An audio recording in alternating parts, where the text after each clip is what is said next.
जय श्री गणेश। नमस्कार, मैं आचार्य संजय द्विवेदी। मेरे समस्त प्रबुद्ध दर्शकों का मेरे चैनल पर हार्दिक स्वागत है। प्रिय दर्शकों, आज मैं धनु राशि का फरवरी माह का मासिक राशिफल लेकर आपके सम्मुख उपस्थित हूं। फरवरी माह में जो ग्रहों की स्थितियां बन रही हैं, जो ग्रहों के परिवर्तन होंगे, वो इस माह में आपको किस प्रकार का लाभ देने जा रहे हैं। इस माह में किन भावों में प्रबलता आएगी, इस माह में आपका स्वास्थ्य कैसा रहेगा, शिक्षा ज्ञान संतान का भाव कितना प्रबल होगा, वैवाहिक सुख कितना प्राप्त होगा, कर्म क्षेत्र में कितनी उन्नति करेंगे, भाग्य का कितना साथ मिलेगा, धन का कितना लाभ आप लेने जा रहे हैं। इस माह में यदि कहीं पर कोई समस्या है उसका क्या निराकरण है, संपूर्ण विश्लेषण मैं पूर्ण तरीके के साथ करने जा रहा हूं। प्रिय दर्शकों, इस राशिफल को आप अपने लग्न तथा राशि दोनों के अनुसार देख सकते हैं। धनु राशि के लिए यदि हम स्थितियों का अवलोकन करें तो इस प्रकार होंगी। आपके द्वितीय भाव में सूर्य और बुध होंगे। आपके तृतीय भाव में शनिदेव का गोचर चल रहा है। आपके चतुर्थ भाव में राहु का गोचर चल रहा है, जहां पर शुक्राचार्य भी गोचर करना प्रारंभ कर चुके हैं। आपके लिए षष्ठम भाव में स्वयं लग्नेश गुरुदेव का गोचर चल रहा होगा। मंगल आपके सप्तम भाव में होंगे, जहां पर ये वक्री अवस्था में होंगे। गुरु भी यहाँ पर वक्री अवस्था में होंगे। आपके लिए दसम भाव में केतु का गोचर चल रहा होगा। इस माह में 4 फरवरी को गुरुदेव अपनी राशि का परिवर्तन नहीं करेंगे, परंतु ये वक्री से मार्गी हो जाए। 11 फरवरी को बुध अपनी राशि का परिवर्तन करेंगे तथा आपके तृतीय भाव में शनिदेव के साथ गोचर करना प्रारंभ करेंगे। 12 फरवरी को सूर्यदेव का राशि परिवर्तन तृतीय भाव में हो जाएगा। इस प्रकार से तृतीय भाव में त्रिग्रही योग का निर्माण होने वाला है। इस माह का अगला परिवर्तन मंगल का है, जब मंगल सप्तम भाव में वक्री से मार्गी हो जाएंगे तथा 27 फरवरी को बुध पुनः परिवर्तन करके आपके चतुर्थ भाव में प्रवेश करेंगे, जहां पर पुनः त्रिग्रही योग का निर्माण होने वाला है। प्रिय दर्शकों, जैसा कि इस माह की स्थितियां दिख रही हैं, लग्नेश तो आपके षष्ठम भाव में है और गुरुदेव के लिए कहा गया है कि जहां पर गुरु होते हैं तो स्थान हानि करो तो जीवा का नियम लगता है, जिसके कारण आपके षष्ठम भाव जो कि रोग ऋण शत्रु का भाव है, यहां पर गुरुदेव का होना निश्चित रूप से आपकी इन समस्याओं का अंत करने वाला है। आपके लिए रोग कम होंगे, समस्याओं का निराकरण होगा, कानूनी समस्याओं में आपकी विजय होगी तथा शत्रुओं पर संपूर्ण रूप से आपका पक्ष बलवान रहने वाला, आप विजयी रहने वाले। इस समय में गुरुदेव का प्रभाव चूंकि लग्नेश है, अत्यंत महत्वपूर्ण भाव है। यहाँ पर गुरु का प्रभाव आपके कार्य क्षेत्र में आपको उन्नति दिलाने वाला है। यहाँ पर केतु का प्रभाव भी होगा, गुरु का भी प्रभाव है। तो जो कहीं पर कोई समस्याएं आ रही थी, धीमे धीमे उनका निराकरण होना प्रारंभ हो जाए। जो अवरोध आ रहे थे वो दूर होना आरंभ हो जाए। इसी प्रकार से यहाँ पर धन की प्रबलता निश्चित रूप से आपको प्राप्त होगी, क्योंकि प्रारंभ से ही अच्छी स्थितियां बन रही हैं। तो इस माह में धन अच्छी मात्रा में आपको प्राप्त होगा। साथ ही साथ यहाँ पर आपकी वाणी का भाव भी अत्यंत प्रबल रहने वाला है। परिवार का भाव भी प्रबल होगा। पारिवारिक लोगों का सहयोग आपको संपूर्ण रूप से प्राप्त होने वाला है। इसी प्रकार से पारिवारिक संपत्ति से आपको लाभ मिल सकता है।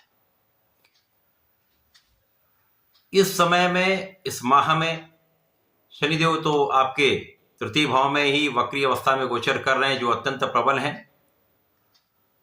पराक्रमेश तथा धनेश का गोचर पराक्रम के भाव में अत्यंत प्रबल अवस्था में होकर आपके परिश्रम को कई गुना बढ़ाने वाला है।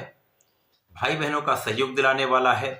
भाग्य को प्रबल करने वाला है, भाग्य का संपूर्ण साथ दिलाने वाला है।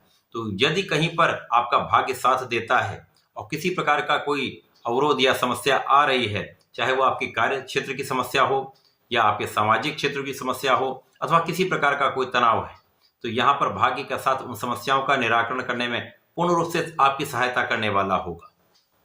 इस समय में विदेश से एक अच्छा लाभ आपको मिलता हुआ दिख रहा है। जो जातक विदेश में रहकर कार्य कर रहे हैं, व्यापार कर रहे हैं, विदेश से संबंधित होकर किसी प्रोफेशन में है, निश्चित रूप से यहाँ पर आपका लाभ बढ़ेगा, आपके धन की मात्रा में वृद्धि होगी।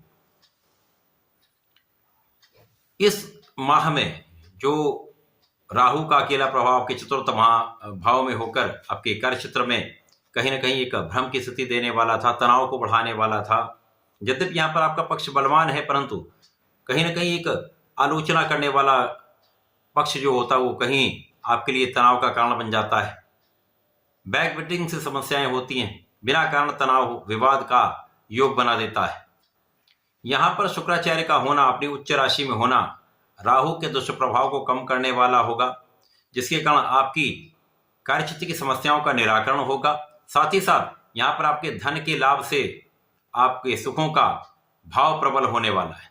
आपके सुख साधन बढ़ने का पूर्ण रूप से योग बन रहा है। भूमि भवन वाहन का संपूर्ण लाभ आप लेने वाले।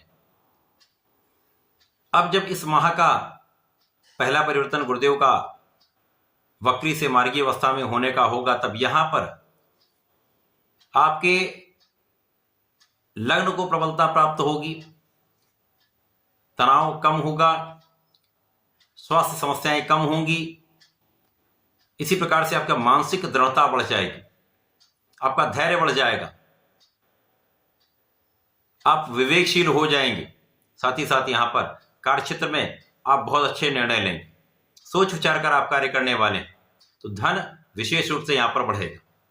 अब यहां पर गुरुदेव 4 फरवरी से लेकर 14 मई तक यहां पर इसी अवस्था में, मार्गी अवस्था में रहने वाले, तो आपको पूरा लाभ देने वाले। इसके साथ ही साथ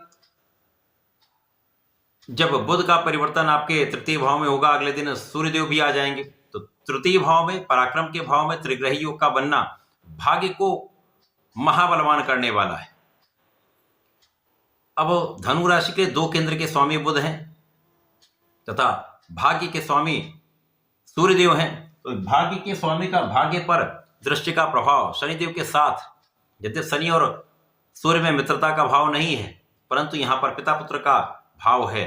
इसी प्रकार से सूर्य और बुध बुधादित्य योग बनाएंगे, शनि और बुध का एक महायोग बनेगा, जिसके कारण भाग्य का महालाभ आपको प्राप्त होने वाला। तो कहीं पर कोई काम नहीं भी बन रहा था या किसी प्रकार का कोई डिले हो रहा था, वो सारी समस्याएं दूर होंगी, अवरोध दूर होंगे, संपूर्ण लाभ आप ले पाएंगे। परिश्रम का संपूर्ण लाभ यहां पर आपको प्राप्त होगा। इसी प्रकार से जब मंगल मार्गी हो जाएंगे, तो मंगल सप्तम भाव मार्गी होकर आपकी ऊर्जा का प्रवाह श्रेष्ठ रूप से करने वाले हैं, आपको एनर्जेटिक बनाने वाले हैं, कार्यक्षेत्र को बल देने वाले हैं, धन भाव को प्रबलता कर देने वाले, क्योंकि यहां पर मंगल का प्रभाव अपनी उच्च राशि धन के भाव पर है। विशेष रूप से धन का आगमन आपके पास होने वाला है। जब बुध पुनः परिवर्तन करेंगे तो ये माह के अंत में होगा, 27 फरवरी को होगा, जब ये चतुर्थ भाव में जाएंगे, अपनी नीच राशि में जाएंगे।